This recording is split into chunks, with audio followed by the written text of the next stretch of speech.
Hello everyone, আসসালামু আলাইকুম। সকলে কেমন আছেন? আমিও এতদিন ভালো ছিলাম না, আজ অবশ্য অনেকটা ভালো আছি। আমার সামনে জায়গাটি দেখে নিশ্চয়ই বুঝতে পারছেন, এটি হচ্ছে সিলেট বিভাগের ভোলাগঞ্জ সাদা পাথর। এখানে আছি আমরা।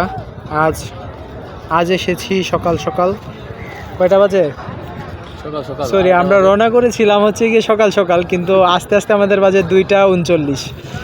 অলরেডি আমরা এখানে এসে পৌঁছেছি। এই যে দেখুন কত সুন্দর জায়গাটি। এখানে একটি কটেজ আছে, পাশাপাশি এখানে রেস্টুরেন্ট আছে। আসল যে স্পট ভোলাগঞ্জ সাদা পাথরের, এটা এখান থেকে ট্রলারে করে ছোট নৌকায় করে টিকিট কেটে যেতে হয়। ওই যে ঠিক ওই পাশে আসল স্পট ভোলাগঞ্জের। আমরা ওইখানেই এখন যাব। অলরেডি আমরা নেত্রকোনা জেলার মোহনগঞ্জ থেকে 180 কিলোমিটার রাস্তা পাড়ি দিয়ে মোটরসাইকেল রাইড করে এখানে এসে পৌঁছেছি। আপনাদেরকে দেখাই চারপাশের পরিবেশটা কিন্তু সত্যিই অসাধারণ। আরও আজকে বৃষ্টি হয়েছে, আসার সময় একদম ভিজে ভিজে আসছি। টোটাল খুব সুন্দর একটা জার্নি ছিল, কমফোর্টেবল, বিরক্তির কোনো কারণ হয় নাই।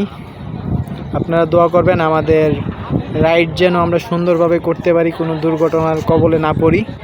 এই পর্যন্তই আপনাদের সাথে বিদায় নিচ্ছি। আসসালামু আলাইকুম।